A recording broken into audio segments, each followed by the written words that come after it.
Assalamualaikum warahmatullahi wabarakatuh. Jadi di video kali ini kita akan membahas kembali prediksi soal UKNI Ukomners, khususnya tentang keperawatan medikal bedah yaitu ginjal dan berkemihan. Langsung saja ke soal nomor 1. Seorang laki-laki usia 54 tahun datang di ruang hemodialisis untuk melakukan cuci darah. Pasien selanjutnya ditimbang berat badannya dan mengatakan bahwa ini adalah pertama kalinya hemodialisa. Perawat lalu mempersiapkan alat HD dan menusukkan kanulasi ke pembuluh darah, dan selanjutnya proses HD dimulai. Apa tindakan selanjutnya yang harus dilakukan perawat? A. Meninggalkan pasien dan memberikan ketenangan. B. Memantau adanya komplikasi akut HD. C. Mengajarkan relaksasi napas dalam. D. Menganjurkan keluarga keluar agar kondisi tenang. Ataukah E. Menganjurkan pasien makan jika nanti lapar. Seperti yang sudah tertera pada layar, di sini ditandai merah bahwa pasien itu mengatakan bahwa pertama kalinya melaksanakan HD. Nah, kemudian perawat mempersiapkan alat HD dan menusukkan kanulasi ke pembuluh darah, dan selanjutnya proses HD dimulai. Tindakan selanjutnya harus dilakukan yaitu benar.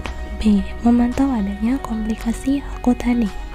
Jadi pembahasannya, komplikasi pada pasien HD ada dua, yaitu komplikasi akut HD, di mana komplikasi selama prosedur HD berlangsung atau intra HD dapat menyebabkan proses hemodialisis dihentikan untuk dilakukan perawatan lebih lanjut.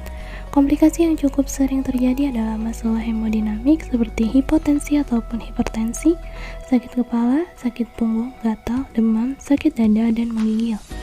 Selanjutnya, komplikasi kronis HD yaitu komplikasi yang terjadi pada pasien yang sudah lama menjalani hemodialisis. Komplikasi kronik yang dapat terjadi pada pasien gagal ginjal terminal adalah penyakit jantung, malnutrisi, hipertensi, anemia, osteodistrofi renal, neuropati, disfungsi reproduksi, komplikasi pada akses vaskular, gangguan perdarahan, dan infeksi.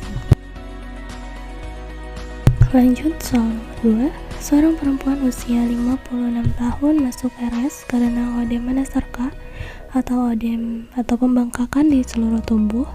Setelah dikaji, klien mengatakan sudah menderita CKD atau chronic kidney disease sejak 3 tahun lalu.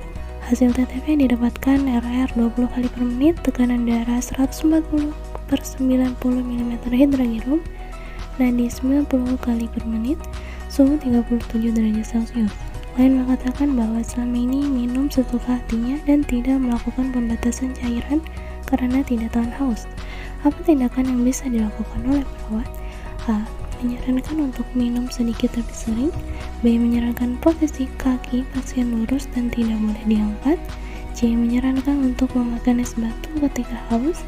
D. Menyarankan posisi pasien semi-koma, ataukah E. Menyarankan untuk membatasi makan yang tinggi protein. Sesuai yang sudah ditandai merah di kasus atau di layar, yaitu pasien tersebut masuk RS karena odema nasarka, kemudian sudah menderita CKD sejak 3 tahun yang lalu, dan juga klien mengatakan bahwa selama ini minum sesuka hatinya dan tidak melakukan pembatasan cairan karena tidak tahan haus.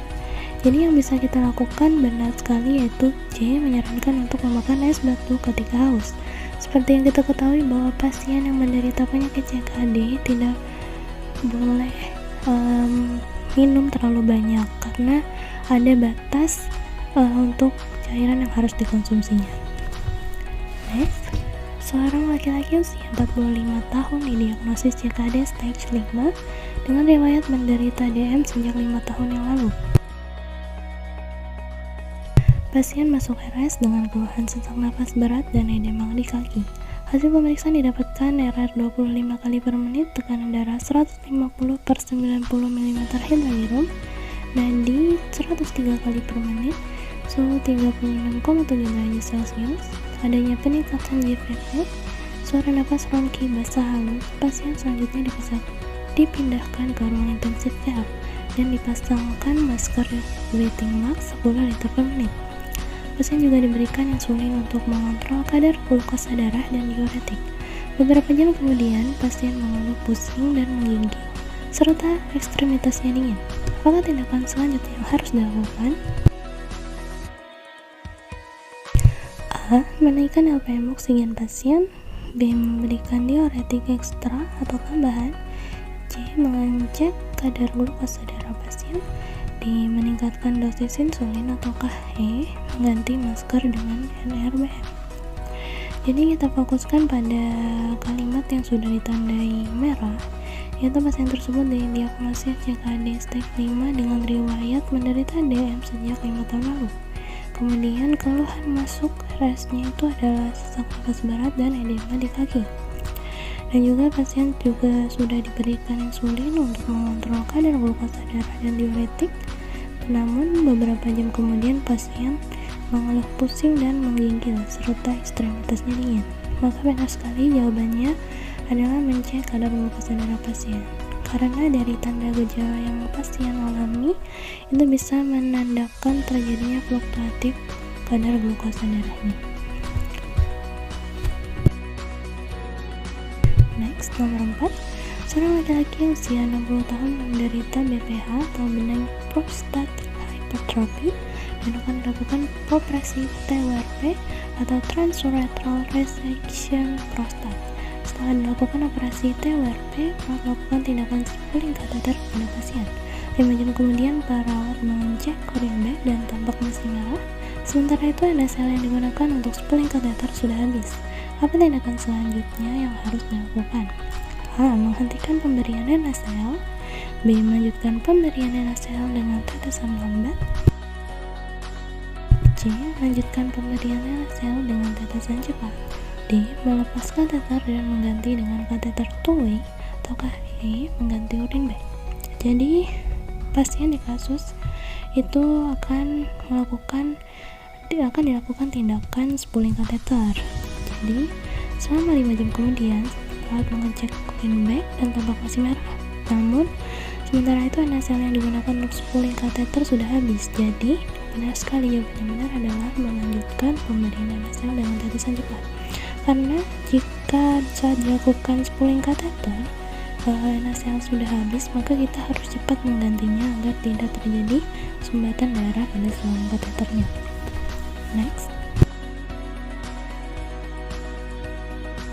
Next, seorang perempuan usia 50 tahun menderita CKD dan datang ke RS dengan keluhan sesak nafas mendadak sejak tadi malam. Hasil TTP didapatkan RR 25 kali per menit, TD 150 per 90 mm hidrogram, dan di 103 kali per menit, suhu 37 derajat Celcius. Hasil lab pun atau BWN 35 mg per dl, kreatinin 2,7 mg per dl, hemoglobin 9, gram per dl. Pasien mengatakan bahwa dia minum bebas ketika haus dan tidak membatasi minum. Selain itu, pasien juga mengatakan bahwa 2 minggu ini tidak melakukan HD karena malas. Apakah tindakan segera yang harus dilakukan perawat? A. Memposisikan semiconductor dan memberikan terapi oksigen. B. Memberikan motivasi untuk rutin HD. C. Mengajarkan cara membatasi cairan. D. Menganjurkan keluarga untuk selalu mengawasi pasien. Ataukah E. Memasang kateter urin untuk mengeluarkan air kemih? Ya, benar banget, sesuai dengan keluhan yang pasien rasakan, yaitu sesak nafas mendadak sejak tadi malam, dimana ditandai dengan peningkatan respiration rate yaitu 25 kali per menit, dan juga pasien tidak membatasi minumnya. Maka kita harus segera memberikan posisi semipopuler dan memberikan terapi oksigen untuk mengurangi keluhannya.